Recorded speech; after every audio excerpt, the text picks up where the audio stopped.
The story of the British Empire begins not with grand armies or sprawling colonies, but with small wooden ships braving the unforgiving Atlantic Ocean. In the late 15th century, England was a relatively minor player in the age of exploration. While Spain and Portugal were already amassing vast empires across the globe, England's kings and queens were still cautious about venturing into the unknown. But curiosity, competition, and the promise of wealth would soon drive the English to seek their share of the world. In 1497, King Henry VII funded the voyage of John Cabot, an Italian navigator who believed he could find a western route to Asia. Setting sail from Bristol, Cabot's ship, the Matthew, reached the shores of Newfoundland, or what is now modern-day Canada. Though Cabot claimed the land for England, he returned home to little fanfare.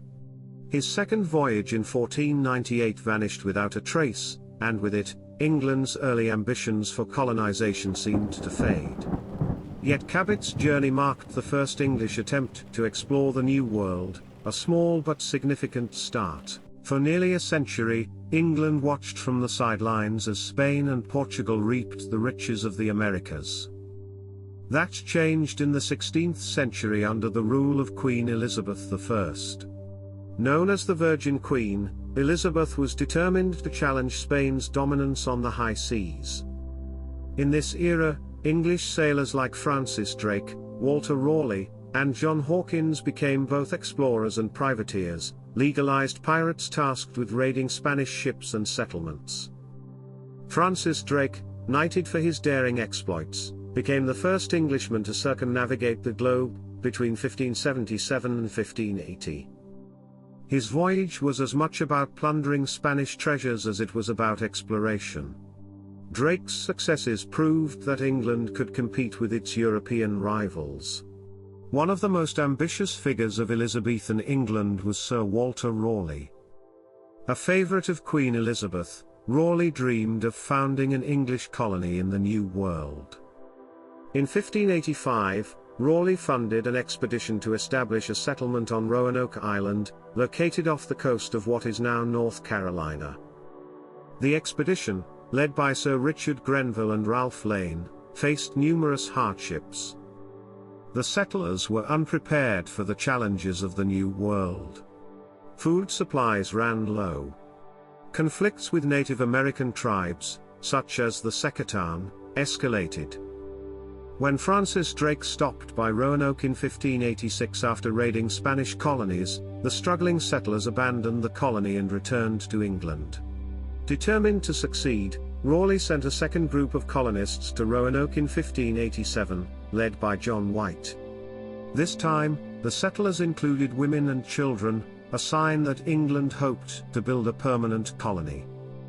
Before long, John White returned to England for supplies, leaving behind 115 settlers, including his granddaughter, Virginia Dare, the first English child born in the New World.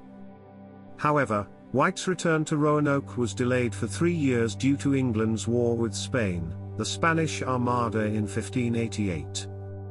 When White finally returned in 1590, Roanoke was deserted. The word Croatoan was carved into a post, but there was no sign of the settlers. To this day, the fate of the lost colony remains one of history's great mysteries. Were they killed? Did they assimilate with Native American tribes? We may never know. Although these early efforts at colonization failed, they were not in vain. The voyages of John Cabot, the daring raids of Francis Drake, and the tragic story of Roanoke set the stage for England's eventual dominance in the New World. By the dawn of the 17th century, the English crown and its explorers had learned valuable lessons.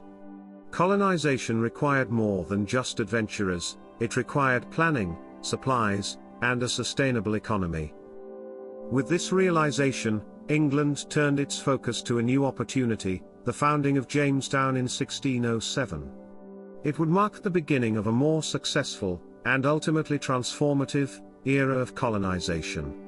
By the early 17th century, England was ready to try again.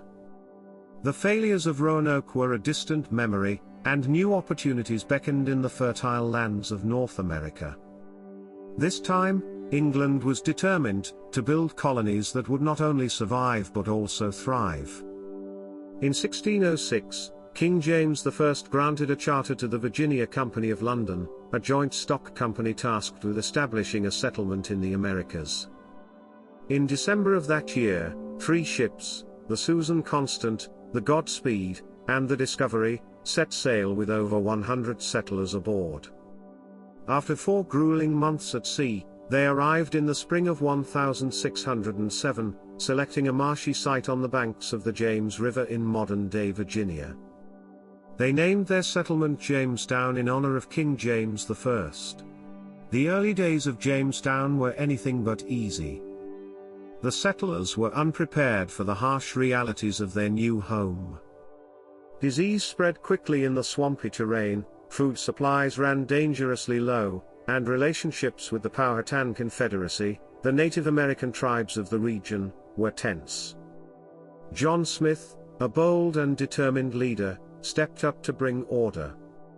With his famous motto, "He who will not work, shall not eat," Smith pushed the colonists to focus on survival. He also established fragile but vital trade relationships with Chief Powhatan, the leader of the local tribes. But in 1609, after Smith returned to England due to injuries, Jamestown plunged into chaos. The winter of 1609 to 1610, known as the Starving Time, saw the population dwindle from 500 settlers to just 60 survivors. Some turned to eating rats, leather, and even human remains to survive. Jamestown teetered on the brink of collapse. But help was on the way. The colony's fortunes changed thanks to John Rolfe, a resourceful settler who introduced a new strain of tobacco in 1612. Rolfe's tobacco thrived in Virginia's fertile soil, and soon, demand for the crop skyrocketed in Europe. Jamestown's settlers had finally found an economic lifeline. Rolfe also played a significant role in diplomacy. In 1614, he married Pocahontas, the daughter of Chief Powhatan. Their union brought a temporary peace between the settlers and the Powhatan tribes, known as the Peace of Pocahontas. But tobacco came at a cost. The labor-intensive crop spurred the arrival of indentured servants and, tragically, the first African slaves in 1619, marking the beginning of a dark chapter in colonial history. While Jamestown laid the foundation for England's presence in North America, another colony was taking shape to the north. In 1620, a group of religious separatists known as the Pilgrims set sail aboard the Mayflower, seeking freedom from persecution in England. They landed on the shores of Plymouth Rock in modern-day Massachusetts, establishing the Plymouth colony. Their journey was difficult, but they survived the harsh New England winter with the help of the local Wampanoag tribe, who taught them to grow crops like corn. The Pilgrims' perseverance and their famous first Thanksgiving in 1621 became a cornerstone of American mythology. Throughout the 17th century, England's grip on North America grew stronger. Colonists spread beyond Jamestown and Plymouth, founding settlements like Massachusetts Bay, Maryland, and Connecticut. However, the expansion brought increasing conflict with Native American tribes. The English settlers viewed the land as theirs to cultivate, while Native Americans saw their ancestral lands being taken. The Pequot War, 1636 to 1637, in New England and conflicts like the Anglo-Powhatan Wars in Virginia marked bloody struggles for control. Entire villages were destroyed, and thousands of lives were lost. The expansion of English colonies came at a devastating cost to the indigenous peoples of North America. In the mid-1600s, the English colonies in North America began to take shape as self-governing entities. The House of Burgesses, established in Jamestown in 1619, became the first representative assembly in America. Meanwhile, England turned its sights further north, challenging the French presence in Canada. The English took control of Newfoundland and parts of the Hudson Bay region through explorers like Henry Hudson, and strategic treaties. These early gains in Canada would prove critical to the expansion of the British Empire in North America. By the end of the 17th century, England's colonies in North America had transformed from struggling settlements to thriving economic hubs. The introduction of tobacco, the arrival of religious settlers, and the push into Canada laid the foundations of what would become the British Empire in the Americas. But this was just the beginning. England's ambitions stretched far beyond North America. Join us as we explore the rise of the Caribbean colonies and the birth of a global empire. By the early 17th century, the Caribbean had become the center of fierce competition among European powers. The fertile islands, with their rich soil and ideal climate, were perfect for growing sugarcane, the white gold of the era. Spain, Portugal, France, and the Netherlands had already established footholds in the region, but England, eager to expand its influence, joined the race. It began with small steps. In 1625, English privateers seized Barbados, a sparsely inhabited island, marking England's first major claim in the Caribbean. By the 1630s and 1640s, they established settlements in St. Kitts, Nevis, Montserrat, and Antigua, gradually building a chain of colonies that would transform England's economic fortunes. The true turning point for the Caribbean colonies came with the Sugar Revolution. Sugarcane, introduced to the islands by the Spanish and Portuguese, became the driving force of the Caribbean economy. The demand for sugar in Europe soared, making it one of the most profitable crops of the era. However, the sugar industry came at a terrible human cost. Growing and refining sugar was backbreaking labor. To meet the demand, the English turned to the transatlantic slave trade. By the 1640s, enslaved Africans were brought to Barbados and other colonies to work on the sprawling sugar plantations. The Caribbean colonies became a brutal mix of immense wealth and unimaginable suffering. Plantation owners, known as the sugar barons, amassed fortunes, while hundreds of thousands of enslaved Africans toiled under the sun, facing cruelty and hardship. The most significant English gain in the Caribbean came in 1655 during the rule of Oliver Cromwell. Determined to expand England's colonial holdings, Cromwell launched the ambitious Western Design, a military campaign to seize Spanish territories in the Americas. In May 1655, an English fleet, led by Admiral William Penn and General Robert Venables, landed in Jamaica. Though their initial target had been the more fortified island of Hispaniola, they failed to conquer it and turned their attention to Jamaica. After minimal resistance, the Spanish surrendered the island to the English. Jamaica quickly became England's crown jewel in the Caribbean. By the late 1600s, it emerged as a leading producer of sugar, surpassing Barbados. The Caribbean was not only a region of sugar and wealth but also a haven for pirates and privateers. With European powers constantly at war, piracy flourished as rogue sailors attacked merchant ships laden with gold, sugar, and other goods. English leaders often turned a blind eye to these pirates, sometimes even encouraging them. Privateers like Henry Morgan, a Welshman who later became the Lieutenant Governor of Jamaica, raided Spanish settlements and ships with ruthless efficiency, bringing wealth and power to England. Morgan's exploits made him a hero in England, and a symbol of the Caribbean's wild, untamed nature. But piracy also contributed to the region's instability, as violence and lawlessness plagued the seas. The Caribbean colonies played a central role in shaping England's maritime dominance. The vast wealth generated by sugar fueled the growth of England's navy, allowing the British to protect trade routes, defeat rival powers, and build the foundations of what would become the Royal Navy. By the late 17th century, England's fleet was a formidable force on the seas. The Navigation Acts of the 1650s and 1660s ensured that all colonial trade benefited England directly, further strengthening its economy and influence. At the same time, English merchants formed powerful organizations like the Royal African Company, which controlled the slave trade to the colonies, ensuring a steady supply of labor for the sugar plantations. The Caribbean was more than a collection of colonies, it was the heartbeat of England's economic and naval power, setting the stage for the rise of the British Empire. By the end of the 17th century, England's Caribbean colonies were firmly entrenched as centers of sugar production, wealth, and strategic influence. However, this prosperity was built on the suffering of enslaved Africans and the exploitation of land and labor. As England grew stronger, it also grew bolder, looking beyond the Caribbean to other parts of the globe. But the islands would always remain at the core of England's early colonial empire, a symbol of its ambition, resilience, and power. The story of Britain's dominance in India begins with a royal charter signed by Queen Elizabeth I on December 31, 1600. This charter created the British East India Company, granting it a monopoly over trade between England and the East Indies.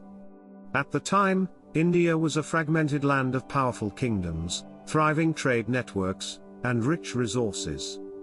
The company's initial goal was simple: to acquire spices, silk, and other luxury goods that were in high demand in Europe. Led by merchant adventurers like Sir Thomas Smythe, the first governor of the East India Company, the organization established its initial trading posts along the western coast of India, including Surat in 1612. In 1612, the company secured its first foothold in India after defeating a Portuguese fleet at the Battle of Swali, gaining trade rights granted by the Mughal Emperor Jahangir. By the early 18th century, the Mughal Empire, which once ruled most of India, was in decline. The British East India Company took advantage of this instability to expand its influence. In 1690, the company founded Calcutta, modern-day Kolkata, which would become one of its most important centers. Over the next several decades, the company competed fiercely with other European powers, particularly the French, for control of Indian trade and territory. The turning point came in 1757 with the Battle of Plassey, often considered the foundation stone of British rule in India, where Robert Clive, an ambitious and cunning officer of the East India Company, led British forces to a decisive victory over the Nawab of Bengal, Siraj-ud-Daulah. This victory marked the beginning of British political control over Bengal, one of the richest regions in India. In 1765, the company gained the Divani rights, tax collection, in Bengal, Bihar, and Orissa, making it the de facto ruler of these provinces. By the late 18th century, the British East India Company was no longer just a trading organization, it was an empire builder. It ruled vast territories, controlled millions of people, and maintained its own army. Under the governance of men like Warren Hastings, the first Governor-General of India, 1773 to 1785, the company established administrative systems that mirrored British governance. However, this expansion wasn't without resistance. Leaders like Hyder Ali and Tipu Sultan of Mysore fought fiercely against British encroachment but were ultimately defeated in a series of Anglo-Mysore wars. The company also faced uprisings from within, as heavy taxation and economic exploitation led to famines and revolts. The mid-19th century brought about the Indian Rebellion of 1857, also known as the Sepoy Mutiny. This massive uprising began when Indian soldiers in the company's army revolted against their British officers, sparked by rumors that new rifle cartridges were greased with cow and pig fat, offending both Hindu and Muslim religious sensibilities.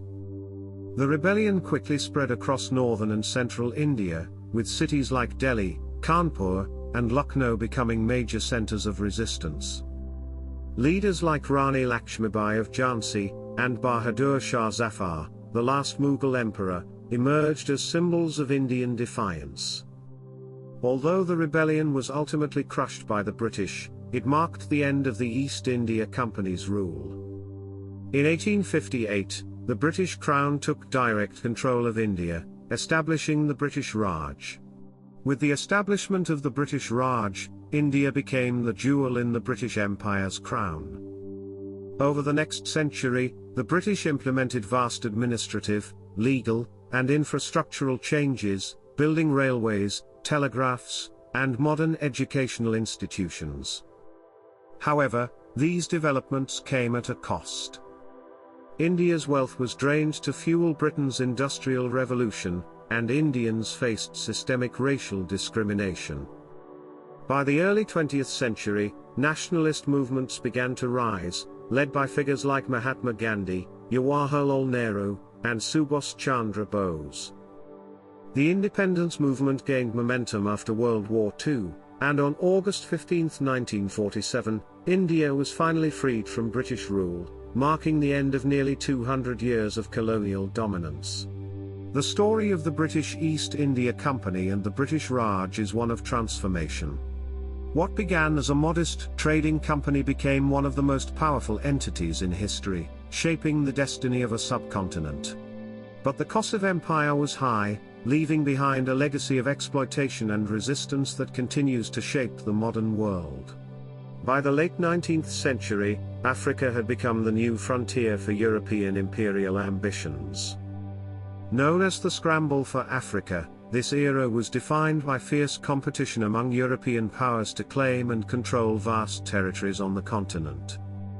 The pivotal moment came in 1884, when the Berlin Conference, organized by Otto von Bismarck of Germany, was convened.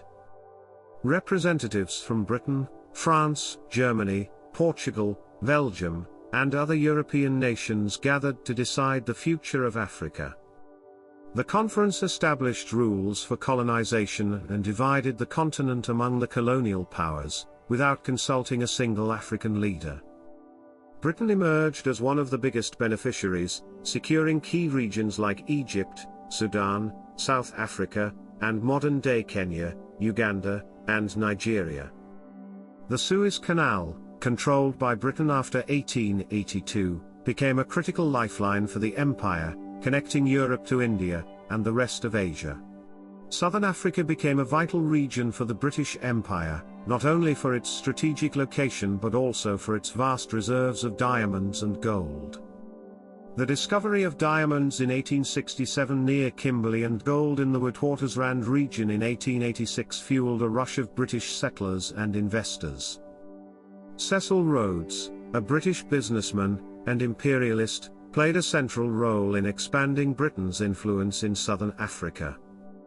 As the founder of De Beers Consolidated Mines, Rhodes amassed great wealth and used it to further his political ambitions. He envisioned a British-controlled Africa stretching from Cape to Cairo. However, this expansion wasn't without resistance. The Boer republics, established by Dutch settlers, Afrikaners, fiercely resisted British control.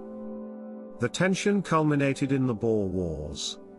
The First Boer War, 1880–1881, a humiliating defeat for Britain, which granted independence to the Transvaal. The Second Boer War, 1899–1902, a brutal conflict that ended with Britain annexing the Transvaal and the Orange Free State. The war was marked by guerrilla tactics and the use of concentration camps, where thousands of Boer civilians, including women and children, died due to poor conditions. In East Africa, Britain's focus was on controlling Kenya and Uganda. These regions offered fertile land for agriculture and served as key trade routes. The British built the Uganda Railway, which connected Mombasa on the Indian Ocean to the interior of East Africa. The railway, often referred to as the Lunatic Express, was an engineering marvel but came at a high human cost. Thousands of laborers, many imported from India, worked under harsh conditions, battling disease, extreme weather, and attacks from wildlife, including the infamous Tsavo man-eating lions. The railway not only facilitated trade but also strengthened British control over the region. However, it displaced local communities and sparked resistance, particularly from the Kikuyu and Maasai peoples. In West Africa, Britain's colonization focused on resource-rich territories like Nigeria, Ghana, then the Gold Coast, and Sierra Leone. These colonies became vital for their natural resources, including palm oil, cocoa, and gold. The British introduced indirect rule, a system where local chiefs and traditional rulers administered colonies on behalf of the crown. This approach, championed by Frederick Lugard, governor of Nigeria, allowed Britain to control vast territories with minimal resources. However, West Africa was not without resistance. Leaders like Samori Touré, who fought in modern-day Guinea, and the Ashanti Empire in Ghana resisted British encroachment. The Anglo-Ashanti Wars, 1824 to 1900, were a series of conflicts that ended with the annexation of the Ashanti Empire into the British Gold Coast colony. The British often justified their colonization of Africa with the idea of the civilizing mission. They claimed to bring Christianity, education, and modern infrastructure to Africa, portraying themselves as benevolent rulers. Missionaries like David Livingstone spread Christianity while exploring the African interior, and schools were established to uplift local populations. However, these justifications masked the exploitation of Africa's resources and people. African labor was used to build infrastructure, and local economies were restructured to serve Britain's interests. For many Africans, colonization brought not progress but hardship, as traditional systems of governance, culture, and livelihoods were disrupted. By the early 20th century, Britain had secured a dominant position in Africa, controlling territories from Cairo to Cape Town. The wealth extracted from the continent fueled Britain's industrial and economic growth, solidifying its status as the world's most powerful empire.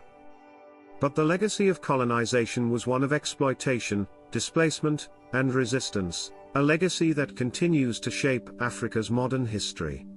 By 1920, the British Empire had reached the zenith of its power, ruling over more than 25% of the world's landmass and nearly a quarter of its population.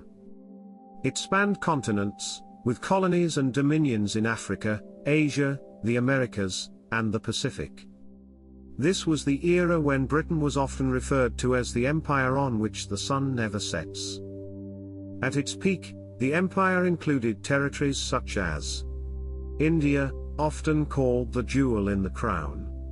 Vast parts of Africa, including South Africa, Egypt, Kenya, and Nigeria. Dominions like Canada, Australia, and New Zealand, which enjoyed partial self-governance. Strategic territories like Hong Kong, Singapore, and Malta, which ensured Britain's dominance over global trade routes. The empire's strength rested on its naval supremacy, secured by the Royal Navy, the most powerful fleet in the world. Britain's dominance in global trade and its industrial revolution fueled its wealth and influence. The outbreak of World War I in 1914 was a turning point for the British Empire. Britain called upon its colonies and dominions to support the war effort. Millions of soldiers and laborers from across the empire contributed to the Allied victory. India sent over 1.3 million soldiers to fight in Europe, the Middle East, and Africa. Troops from Canada, Australia, New Zealand, and South Africa played critical roles in major battles like Vimy Ridge and Gallipoli. The empire's vast resources, including food, raw materials, and labor, sustained Britain's war effort.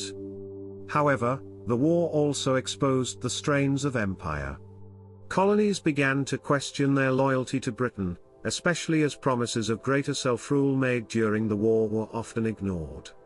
After the war, cracks began to form in the British Empire. Across its colonies, nationalist movements gained momentum, as demands for independence grew louder.